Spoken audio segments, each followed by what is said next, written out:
Boa noite, juventude. Hoje vamos estudar aqui os riscos químicos, tá? Isso é a nossa disciplina aqui de segurança para o técnico de eletrotécnica, aqui do Instituto Federal de Educação, Ciência e Tecnologia do Rio Grande do Norte, campus Natal Central. E estamos aqui já na quinta semana, né? Então, estudamos vários conteúdos já. A gente começou ali com a parte de acidente, de trabalho, a legislação, né? Análise de acidente. Já vimos incêndio, vimos vários conteúdos aí, e ainda não chegamos na segurança em eletricidade, mas vamos chegar, tá? Hoje a gente vai tratar aqui do químico, que ele pode estar presente também na atividade de vocês, nos sistemas elétricos aí e tal, mas posso ter atmosferas perigosas, né? Então a gente vai estar trabalhando isso aqui a partir de agora, tá? Então, deixa eu abrir aqui o meu slide, botei em aula aqui. E no segundo momento a gente vai ver uma coisa chamada espaço confinado, que também tem bastante a ver com risco químico.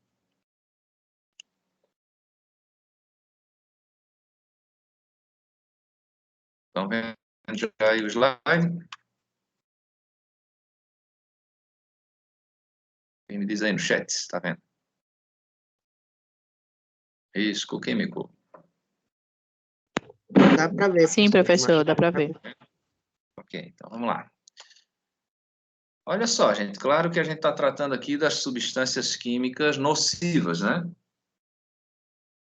Ó, eu estou aqui bebendo, por exemplo, uma substância química, né? Nem tudo que é químico é ruim para o nosso corpo, né? A gente precisa, por exemplo, de água, a gente precisa de oxigênio, a gente precisa de alimentos, que são químicos também, né? Tá? Então, o problema são essas substâncias que vão ser deletérias, né, para a nossa saúde, nos causar aí as doenças, né?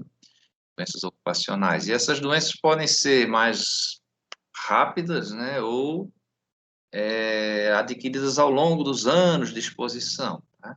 Então, essas substâncias perigosas, a gente pode ter uma classificação física e uma fisiológica. Fisiológica tem a ver com o funcionamento do nosso corpo, né? A ação que ele vai ter nos sistemas do nosso corpo. Tá? Então, elas podem ser asfixiantes, vão complicar aqui o transporte de oxigênio no meu sangue, ou simplesmente impedir o oxigênio de estar na região onde eu estou respirando, né? Que esses asfixiantes podem ser simples ou químicos. Existe uma terceira maneira de você se asfixiar, que seria a asfixia mecânica, né? Quando você engole alguma coisa que interrompe aqui a via aérea, né? Então, ali seria uma asfixia mecânica, aquele mata-leão lá do lutador de jiu-jitsu, né? Asfixia mecânica. Aqui, para os materiais químicos, ela vai ser simples quando essa substância retira o oxigênio ali daquele ambiente. Por exemplo, o CO2, né, que a gente usa lá no extintor de incêndio, ele expulsa o oxigênio. Ou uma asfixia química com aquela substância que vai se ligar na sua hemoglobina e complicar o transporte de oxigênio no seu corpo. Tá? Lembrando que você transporta oxigênio pelo sangue, né? O nosso coração é mais ou menos do tamanho da nossa mão fechada, e ele pulsa 70 vezes por minuto. Tá? Isso é o suficiente em 1 minuto para o sangue dar a volta no corpo todo. E aí, pelo caminho, ele vai fazendo os seus processos ali, por exemplo, recebendo no pulmão, recebendo oxigênio e exalando o CO2 produzido pelo nosso metabolismo.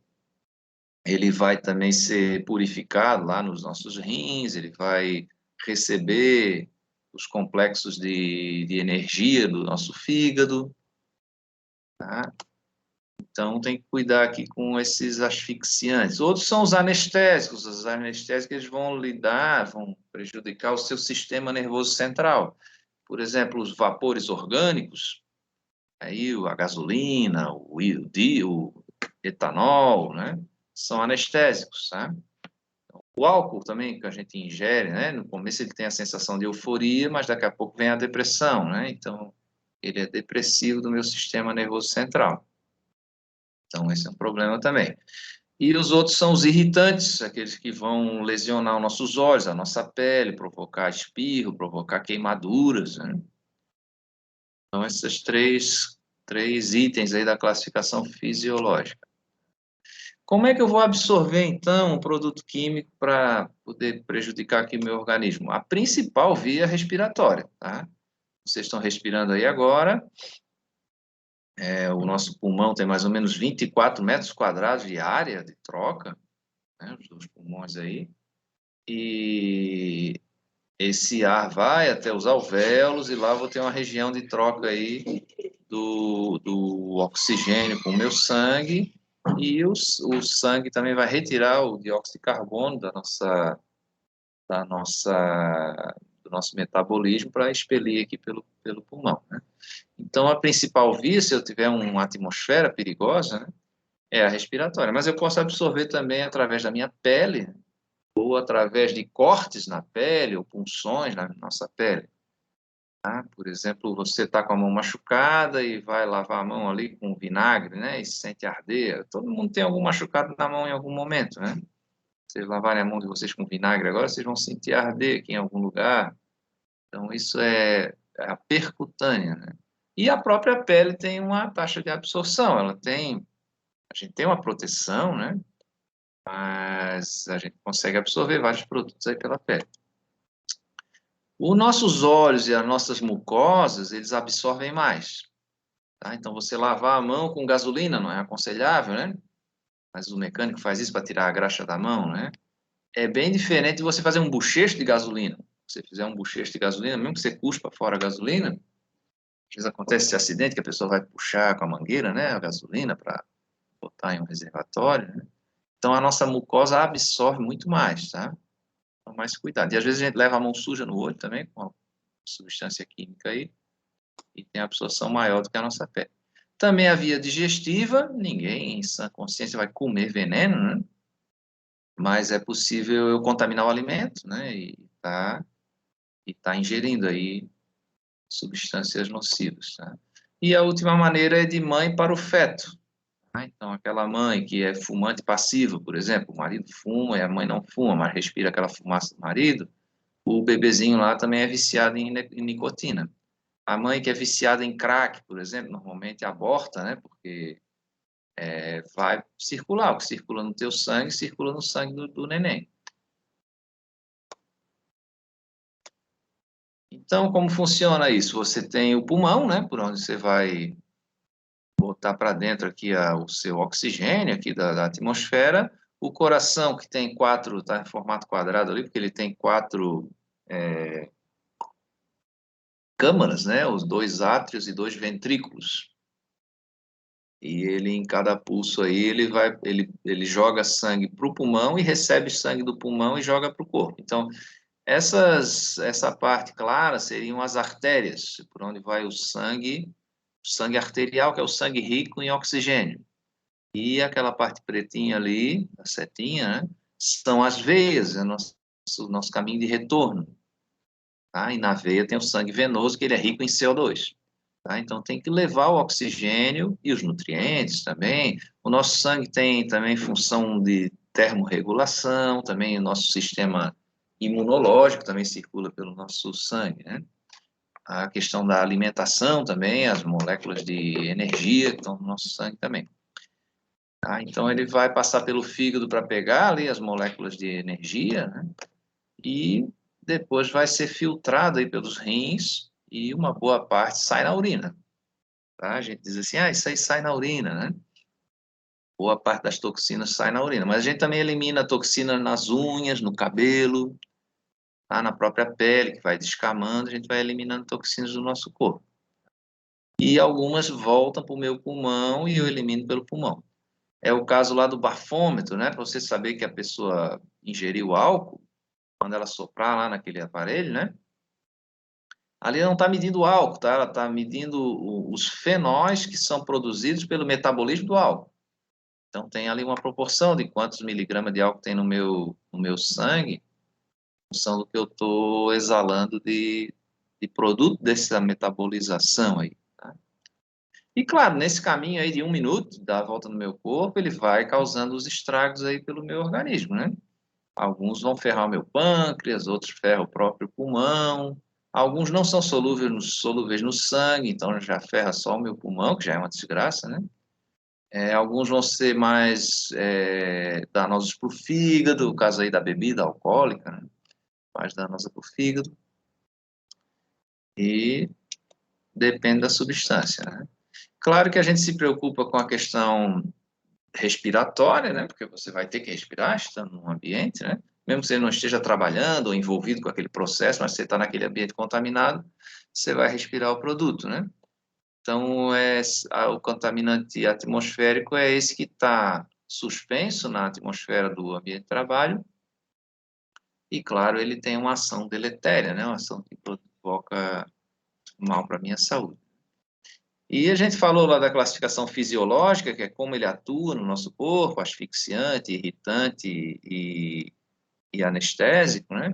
E agora vamos ver a classificação física. Ele pode ser um aerodispersóide, um gás ou um vapor.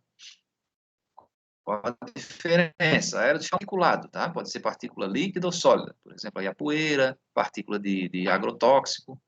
Pode ser também um gás, que é aquela substância que, na condição normal de temperatura e pressão, aí uma atmosfera e 20 graus Celsius, está no estado gasoso. E o vapor, ele é a fase gás de uma substância que normalmente é líquida ou sólida. Por exemplo, a naftalina, né, ela passa direto para o estado vapor, né, do sólido para o vapor. Sublimação, né? E aí a gasolina, por exemplo, ela passa por vapor de gasolina, que é praticamente um gás, mas como tem origem líquida, a gente chama de vapor. Essa figurinha aqui é da agência americana, né? Ela mostra aí um fio de cabelo, que é uma coisa já pequena, de diâmetro pequeno, né? Mas ele faz o comparativo aí com as partículas aí de poeira. A areia da praia, 90 milionésimos de milímetro. Aliás, 90 milésimos de milímetro. 90 milionésimos de metro, né? Então, existem partículas ali que têm... Essas partículas que têm menos de 10 microns, 10 milésimos de milímetro, essas chegam no meu pulmão. E aí, lá no meu pulmão, ela pode já complicar o meu pulmão, ou se ela for solúvel no sangue, ela vai circular pelo meu sangue e fazer o estrago aí naqueles tecidos, naqueles órgãos onde ela é mais reativa, tá? É possível que uma poeira me afete sem chegar no pulmão, porque as minhas vias aéreas superiores aqui, elas têm as mucosas, né? Então, elas também absorvem aquele cara que vai cheirar cocaína, por exemplo. A cocaína é visível a olho nu, mas ela não chega no teu pulmão, mas ela é absorvida pela via superior respiratória, tá? Essa aí que tem menos de 10 microns, você não enxerga, tá? Então, quando você se acorda de manhã, lá naquela casa do interior, né? Escuta o galo cantar, daí lá na janela tem uma frestinha de sol entrando, você vê aquela poeirinha flutuando ali. Aquela poeira, ela tem mais de 10 microns, tá? Não vai chegar no seu pulmão.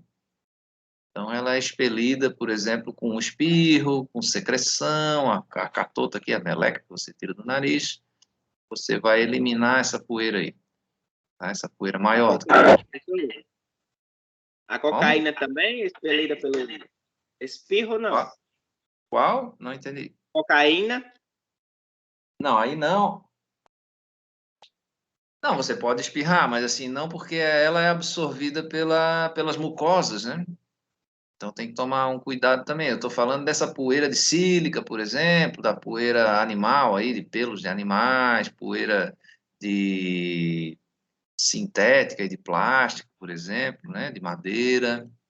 Essa não vai ser absorvida pela sua mucosa e você consegue eliminar, tá? Mas existem vários vapores aí orgânicos que são absorvidos pela mucosa.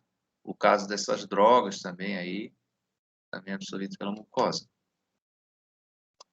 Esses aerodispersóides, gente, podem ser sólidos ou líquidos, né? Os sólidos, então, são as poeiras e os fumos. Acho que a gente falou um pouquinho lá no incêndio, né? Na disciplina, na aula de incêndio sobre os fumos, né? Então, qual é a diferença de poeira e fumo? A poeira ela é obtida por ação mecânica. Então, quando eu estou quebrando um piso, quebrando uma parede, quando eu estou cortando um azulejo, quando eu estou lixando uma madeira, quando eu estou esmerilhando o aço, eu estou produzindo poeira, tá? E o fumo, ele é decorrente de fusão mesmo, tá? Então, queimei algo ou derreti alguma coisa, e aquele particulado, quando volta a ser sólido, a gente chama isso de fumo, tá? Tem fumos metálicos e fumos também de combustão, tá? Então, sempre que eles forem menores do que 10 microns, me preocupa mais, né? Porque chega no meu pulmão. E aí ele pode fazer um estrago no próprio pulmão, ou, se ele for solúvel no sangue, vai dar a volta no meu corpo em 1 minuto, né? E eu tenho, dentre essas poeiras, ó, poeira mineral, que é a sílica livre cristalizada, né? Isso é muito preocupante, aí provoca aquela doença da pneumoconiose, né? O pulmão de pedra aí, doença dos mineiros de subterrâneos, né? Também a poeira vegetal, por exemplo, poeira de milho, poeira de algodão nos depósitos, né? Vocês podem ser chamados aí, por exemplo, a fazer uma instalação elétrica num silo de armazenamento de milho, de feijão. Então, lá eu tenho alguns cuidados, né? De eu, por exemplo, ser sugado pelo... Se você cair no silo ali, você afunda igual uma areia movediça, né? E também existe a poeira aí que pode ser tóxica e também é explosiva essa poeira. Então, as instalações elétricas aí desses silos de armazenamento, elas têm que ser blindadas aí para evitar faísca, né? E ao entrar no silo, ele é um espaço confinado, a gente vai aprender agora depois do intervalo, você tem que ter um cuidado aí também de fazer testes para ver se tem um oxigênio, se está na concentração segura, né? Também tem poeiras animais de pelo, couro, né? De pedaço de pele também. E as fibras aí dos polímeros, dos plásticos também, microplásticos. E dentre os líquidos a gente tem a névoa e a neblina. Tá? Aqui em Natal, quando chove fraco, assim, a gente diz assim, tá neblinando, né? Tem alguém que diz assim, tá lebrinando, parece que tá chovendo lebres, né? Mas é correto, a neblina é quando você parte do vapor para o particulado líquido. Tá? E a névoa é o contrário, você parte do líquido para o particulado líquido. Então, aqui o nevoeiro, né, seria uma neblina, e o spray aí da pintura por pistola, do veneno de matar barata, do agrotóxico, é névoa. Aqui eu aumentei para a gente não esquecer disso, né? Então, a neblina, além muito comum lá no sul, né, nas serras, aí você condensa, né, o vapor d'água que está na atmosfera. Lá no sul mesmo dá a impressão que a nuvem desceu ali, né, na serra. Explica para a gente dirigir, a visibilidade, né? Mas essa aí não é tóxica, né? Essa daí natural, a não ser que esteja condensada de poluição, que a gente vê também essas neblinas na China, né, nos grandes centros aí industriais, né? Mas eu posso ter uma neblina tóxica, né? Uma neblina originada do vapor de gasolina, que seja tóxica e também explosiva, né? Uma neblina originada da condensação de álcool, tá? E a névoa é o contrário, a névoa é você partir do líquido para o particulado. Também é problema, né? Todos os dois são partículas líquidas em suspensão. E aí, gente, para a substância química, a gente tem que se preocupar com duas coisas, com a morte rápida e a morte lenta, né? Então, o que é a morte rápida? O comeu, morreu, né? E não é só comer, respirou, morreu. Então, isso a gente chama de dose letal 50, DL50. A exposição aguda, você tem o efeito, a doença logo, sabe? Ou até a morte rápida, né? Então, por que chama DL50? Porque o ensaio para determinar essa dose é feito com cobaias, né? Com animais em laboratório.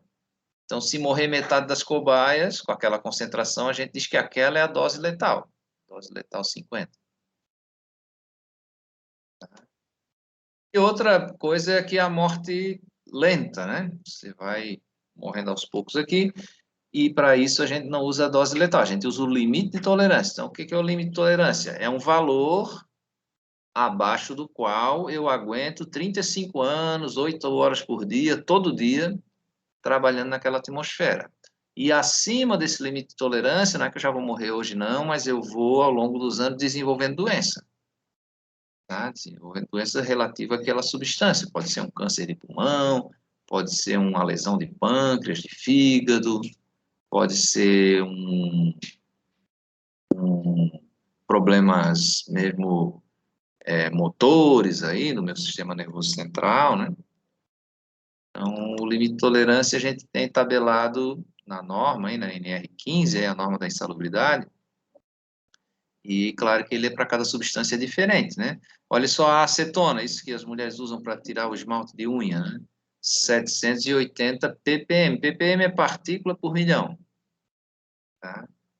Então, é uma dose. Quanto mais alta for essa dose, menos tóxico é o produto, tá?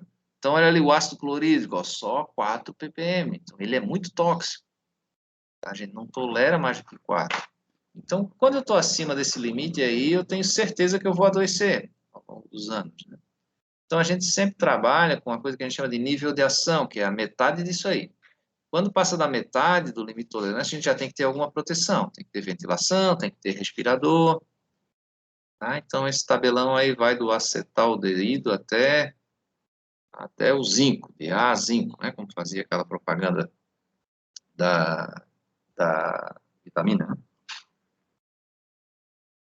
Vitamina de A até zinco. Ó, essa é a sílica cristalizada, né? A poeira de sílica.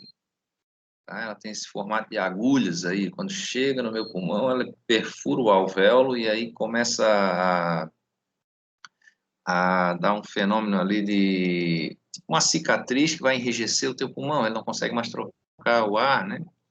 O oxigênio. E onde é que tem sílica? Ah, aqui, ó, na extração, nas mineradoras aí, né? Extração de granito, extração de outros minérios. O óxido de silício é um material mais abundante aqui no planeta Terra, tá? Então, essa poeira que eu vejo aí, ela não chega no meu pulmão, mas junto dessa, tem a fina, né? Tem a fininha. Isso aí é uma perfuratriz mecanizada, né? E eu tenho um operador ali. Para mim saber o risco de um produto químico, a gente vai procurar FISPIC, tá? Se vocês botarem aí no Google agora, assim, ácido sulfúrico, vocês vão achar aí uma reportagem de uma modelo que foi queimada pelo namorado com ácido, né? Vocês vão achar várias coisas, mas a história do ácido sulfúrico. Mas se você botar FISPIC ácido sulfúrico, você vai achar uma ficha padronizada. Tá? Por essa norma aí, a NBR, Norma Brasileira Regulamentadora aí, 14.725. E a lei brasileira obriga o fabricante ou o importador a publicar a ficha dos seus produtos aí na internet ou num livro, em algum meio de comunicação aí. A internet é o mais prático, né? Então, essa ficha tem 16 itens. Eu vou citar alguns aqui. A identificação do produto, a composição e os ingredientes, né? Identificação dos perigos, as medidas de primeiros socorros e vários outros, né? Então, aqui não dá para ler, mas ela vem nesse formato, com esses 16 campos, né? Tem um nome comercial, por exemplo, lá, Diabo Verde, não sei se vocês já viram, um produto para desentupir pia. É um nome comercial, mas aí você vai ver a composição, hidróxido de sódio, soda cáustica, né? E aí ele me diz qual é o limite de tolerância nessa ficha, se acontecer um acidente, o que eu devo fazer, quais são os cuidados de primeiros socorros, o limite de tolerância no ar para essa substância. E aí a gente tem, o pessoal da segurança do trabalho aí, tem equipamento para medir esses produtos no ar. Porque às vezes ele não tem cheiro, você não tem como quantificar, né? Não é invisível. Então, essa daí é uma técnica, é uma bomba que vai puxar por dentro desses tubinhos aí, um tubinho de vidro aí, como uma caneta, e dentro tem um material que vai reagir, né? E aí ele marca numa escala qual é a concentração que tem no ar. Então, esse é um método, né? A gente chama de leitura direta, você já sabe na hora ali quanto que tem, e claro, se tiver acima do limite de tolerância, é preocupante, né? Eu já vou ter que estar equipado ali, protegido. Tem os leitores também de medida direta, você já obtém o valor na hora ali. Tá? Como vocês aí, como técnico de eletrotécnica, vão usar ali o multímetro, né? Está medindo tensão, corrente, resistência, né? Aqui a gente tem como avaliar o ar. Mas não é o computador do Batman, tá? Ele não diz tudo que tem ali. Você tem que saber exatamente o que pode ter lá para usar o equipamento correto e aí sim avaliar aquela substância. Esse aqui é um amostrador passivo, você põe na lapela do funcionário, deixa ele 8 horas trabalhando, depois você lacra isso e manda para o laboratório, e o laboratório vai dizer qual é a concentração do produto que tinha lá no ar. Ele vai absorvendo aí, né?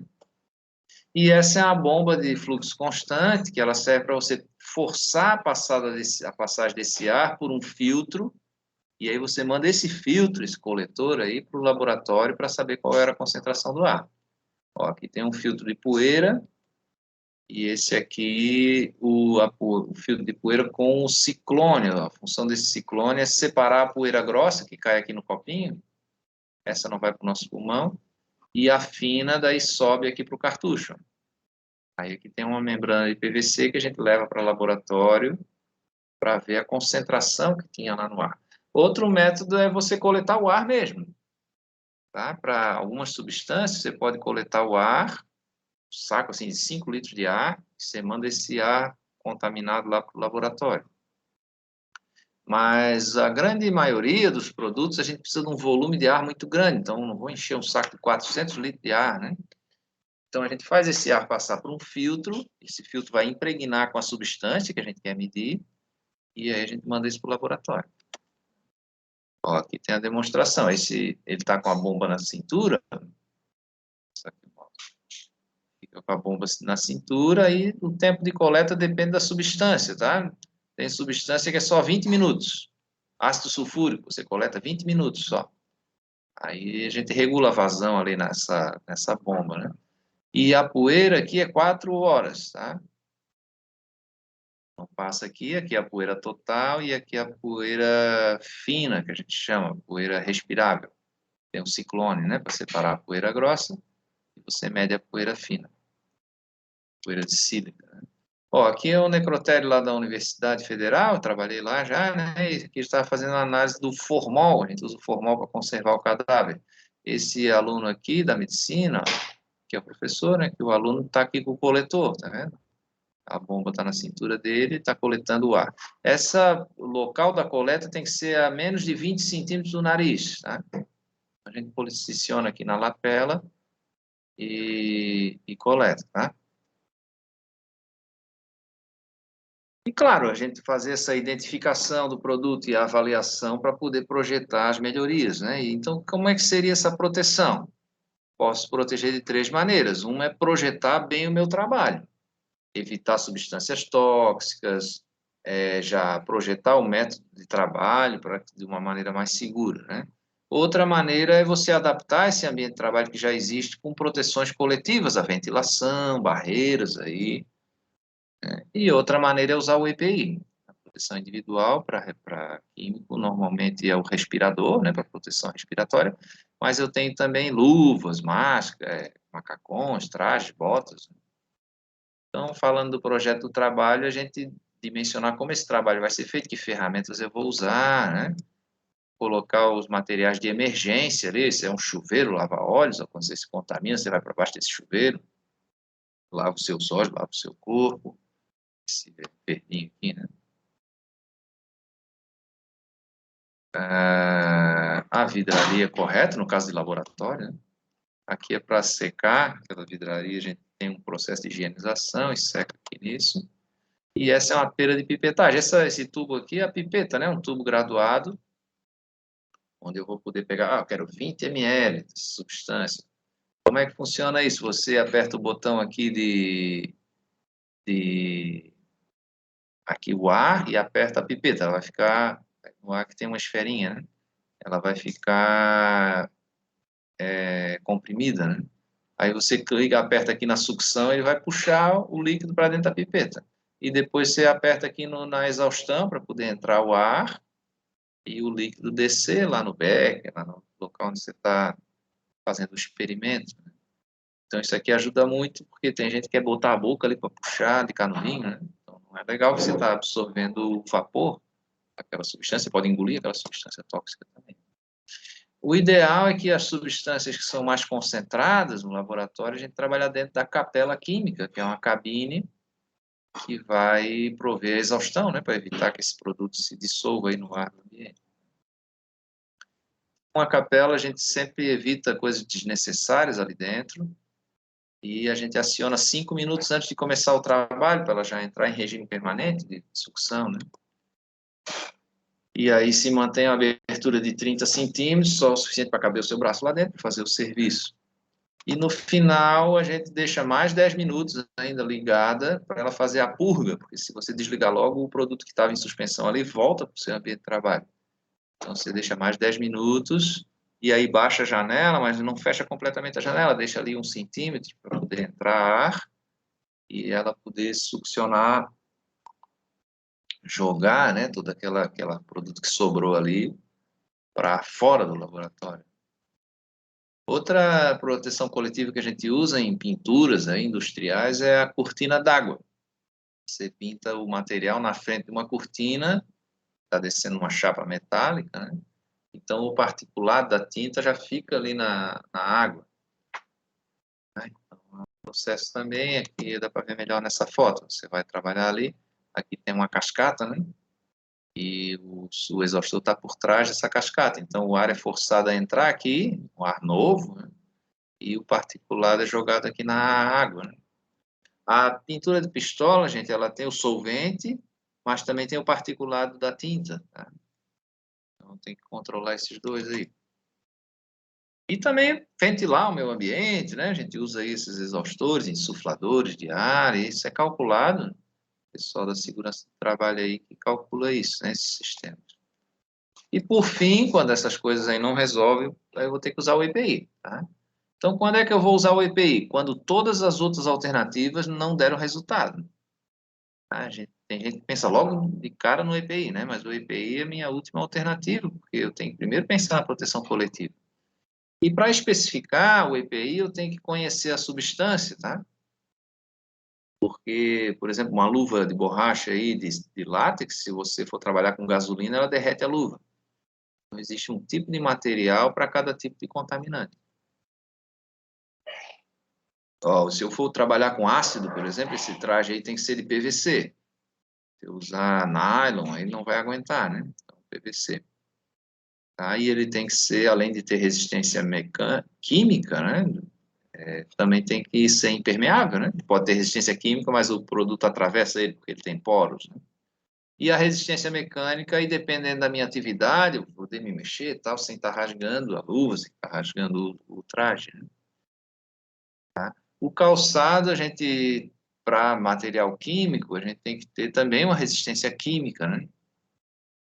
Então, depende do produto. Às vezes eu tenho produto químico e também tenho umidade. Então, vou ter que ter uma vedação aí nesse couro, aí, nessa borracha. E, claro, de ser resistente àquele produto. Tá? A luva, a mesma coisa. Tem que ter resistência mecânica, química e ser impermeável. Então, para especificar a luva, a gente usa a tabela do fabricante. Aqui deve estar ruim para vocês lerem, mas aqui essa primeira linha é o tipo de borracha. Tá? Nitrílica, neoprene, látex, PVA, PVC. Então, vocês vão ver aqui que para os ácidos, ó, o mais recomendável é o PVC. O verde é o adequado, tá? O amarelo é mais ou menos e o vermelho não é recomendado. Então, o fabricante me dá uma lista de produtos aqui e qual é a borracha que é mais adequada para aquele produto. Vai escolher a verdinha, né? E para aquele local que eu não sei o que eu vou encontrar, a gente usa um respirador autônomo. Parece aí aquele equipamento de mergulho, né? O que tem nesse cilindro aí? Não é oxigênio, não. É ar comprimido. Uma mistura de oxigênio com nitrogênio.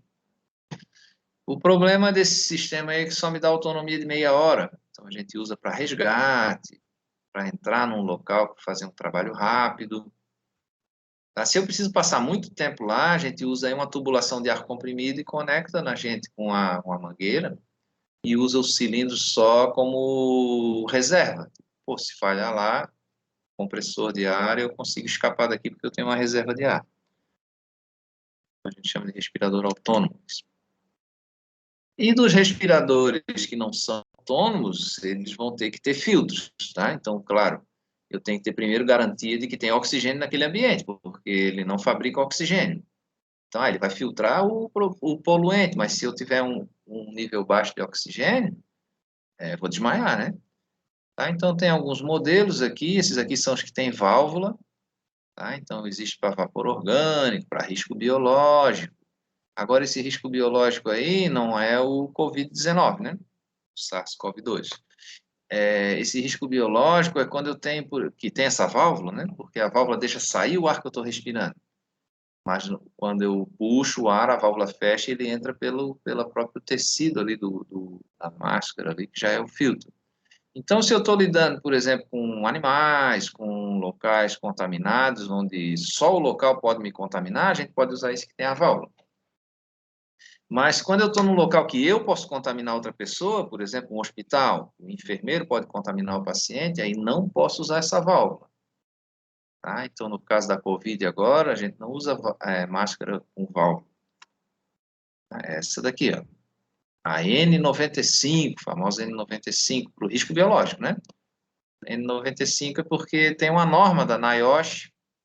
NIOSH é o Ministério do Trabalho lá dos americanos, né? E ela filtra 95% das partículas. A N95 é a norma americana.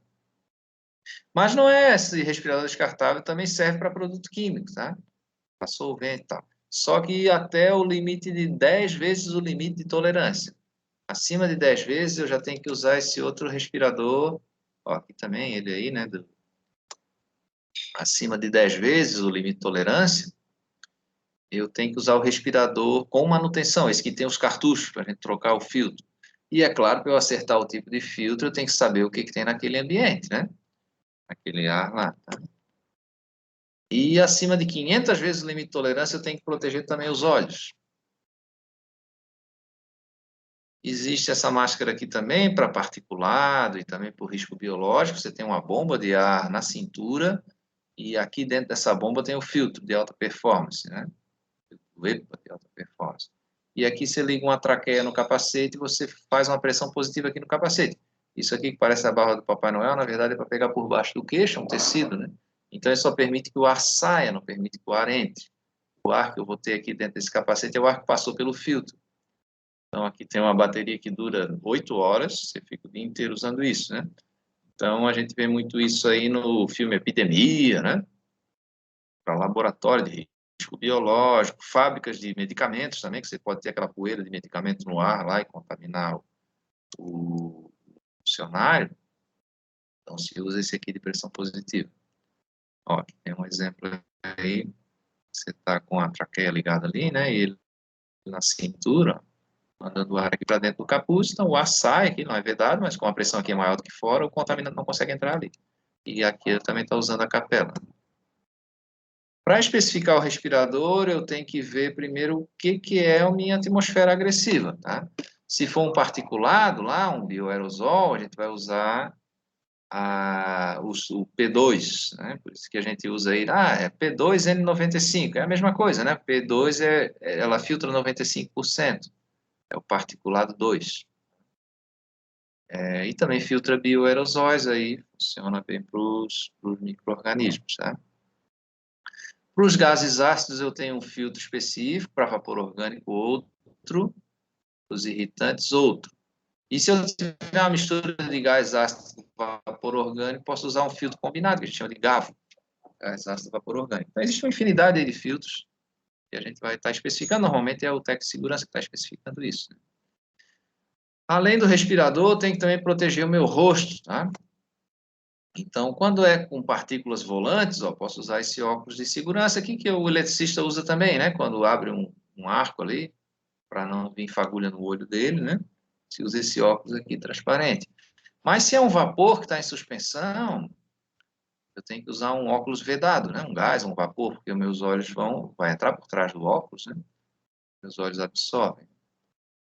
E esse aqui é o Face Shield, aí, a protetor facial, que ficou famoso agora na pandemia.